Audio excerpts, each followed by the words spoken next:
في قلب الظلام. وبعد كل زلزال أو كارثة طبيعية يترقب الناس دائما يد العون والدعم.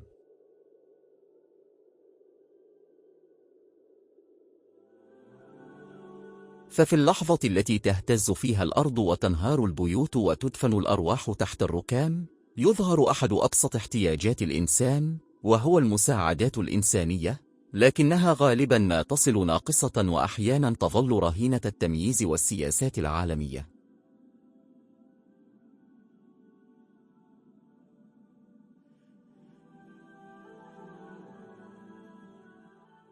لماذا ينبغي أن يكون الأمر كذلك؟ لماذا يحرم ضحايا الزلازل في أفغانستان من الدعم الدولي ذاته الذي تحصل عليه شعوب أخرى عند وقوع الكوارث؟ في منتصف ليلة شهر أيلول عام 1404 للهجرة الشمسية، وقع زلزال بقوة 6 درجات على مقياس ريختر في ولاية كونار شرق أفغانستان بالقرب من مديرية نورجل. وهذا الزلزال بسبب قلة عمق وضعف البنية السكنية في القرى خلف دمارا واسعا وأسفر عن مقتل أكثر من 1457 شخصا وإصابة أكثر من 3394 آخرين وتدمير أكثر من 6782 وحدة سكنية.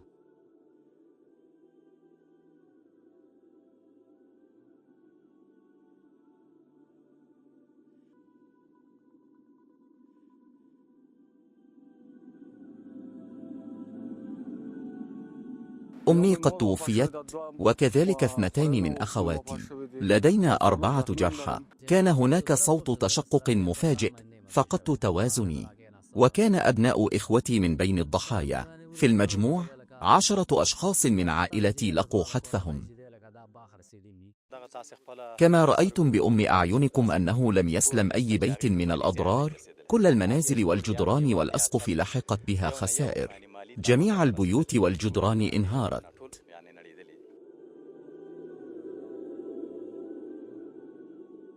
بعد وقوع هذا الزلزال الدموي في هذه الولاية، بادرت السلطات المحلية والفرق التطوعية والهيئات الحكومية إلى إنقاذ وإغاثة مواطنين، لكن بسبب انسداد الطرق في الساعات الأولى وصعوبة المسالك الجبلية، تدخلت قوات سلاح الجو بوزارة الدفاع التابعة للإمارة الإسلامية منذ منتصف الليل، وقدمت الدعم بكل تفان. وحتى الآن نفذوا أكثر من 155 رحلة جوية، ونقلوا أكثر من 2000 جريح إلى المراكز الصحية. كما أرسلت القوات الدفاعية للبلاد 30 طبيبا مع معدات طبية عبر الجو إلى ولاية كونر لتقديم الدعم في موقع الحادثة.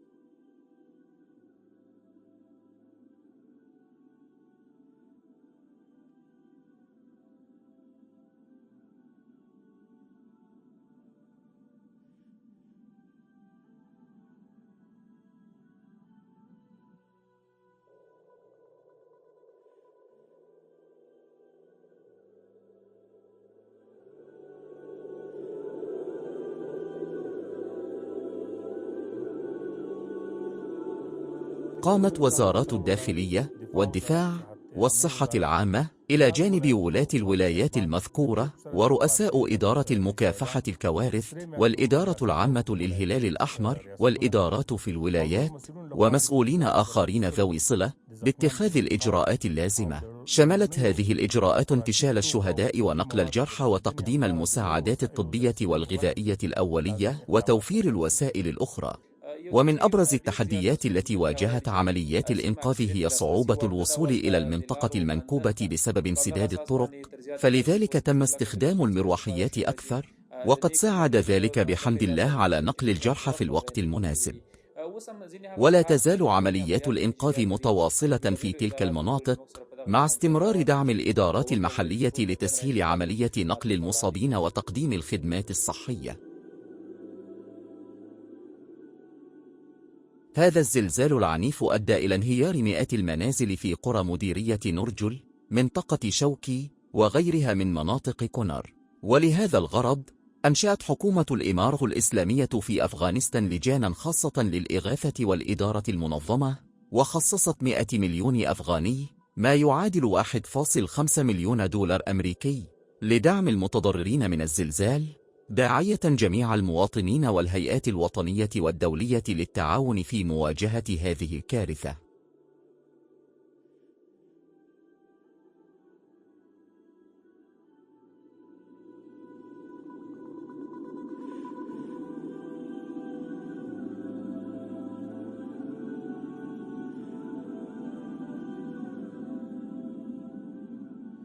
ولتمكين الاستجابة السريعة، خصص رئيس الوزراء مبلغ 100 مليون أفغاني للجنة خاصة.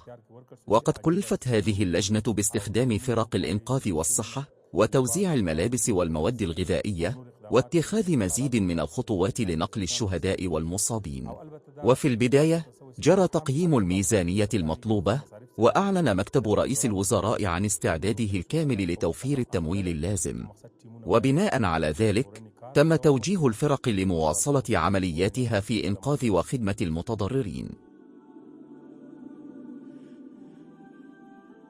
حذرت منظمة الصحة العالمية من احتمال ارتفاع حصيلة الضحايا، لأن الكثيرين لا يزالون عالقين تحت المباني المنهارة.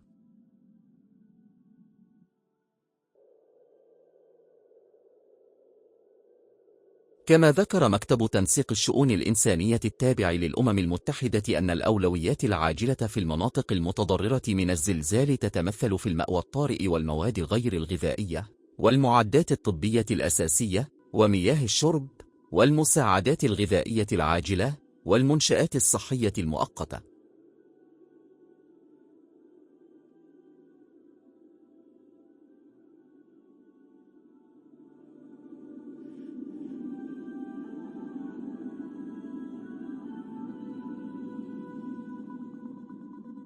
كما تعلمون، فإن الحكومة الأفغانية تصل إلى المنطقة في الموعد المناسب نظراً لمسؤولياتها.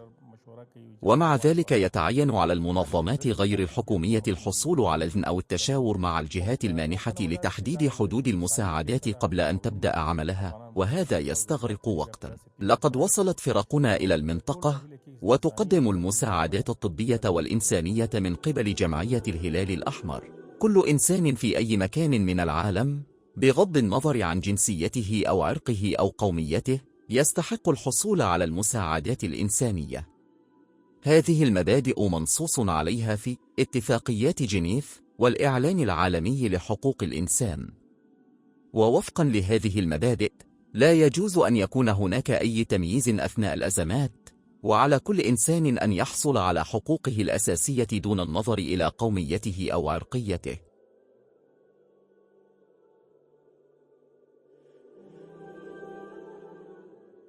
ينص القانون الدولي الإنساني على أنه أثناء الأزمات يجب تقديم المساعدات لجميع من هم بحاجة إليها دون أي تمييز على أساس العرق أو الجنس أو الدين أو الجنسية. ينبغي أن يتم تقديم المساعدة بتوفير المواد الغذائية والمعدات والاحتياجات المنزلية. نحن بحاجة إلى كل أشكال الدعم العاجل لأن ممتلكاتنا قد دمرت بالكامل. كل ما يمكن أن يساعدنا على توفير المأوى والمسكن ينبغي بناؤه لنا. هذا هو مطلبنا من الحكومة الحالية ومسؤوليها، لأننا نفتقر إلى القدرة الاقتصادية والمالية لإعادة بناء ممتلكاتنا.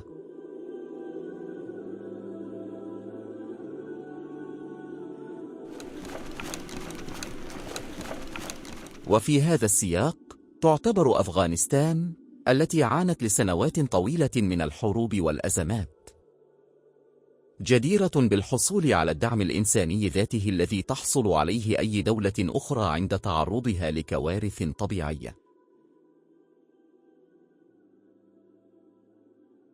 للأسف، ما نشهده هو أن المساعدات لا تقتصر على كونها غير كافية، بل تصل أحياناً متأخرة أو تواجه عراقيل سياسية، وهذا يتعارض مع مبادئ حقوق الإنسان.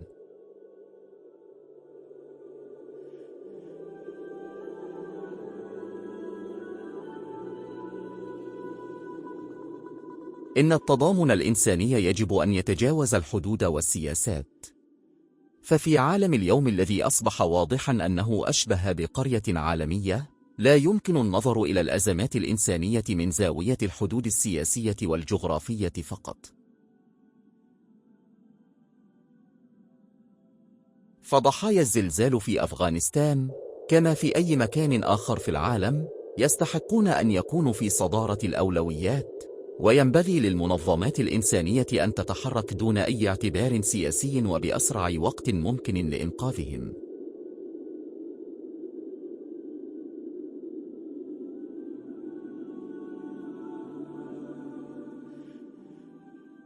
وبموجب اتفاقيات جنيف والقانون الدولي الإنساني، فإن جميع الدول والمنظمات ملزمة بدعم وإغاثة ضحايا الحروب والكوارث الطبيعية دون النظر إلى المصالح السياسية. وتنص المادة الثالثة المشتركة من اتفاقيات جنيف بوضوح على أن التدخل الإنساني يجب أن يكون خاليا من أي شكل من أشكال التمييز القائم على الجنسية أو العرق أو الدين أو السياسة. وهذه العبارة تؤكد بوضوح أنه عند مواجهة الأزمات الإنسانية يجب ألا يكون هناك أي تمييز بين البشر.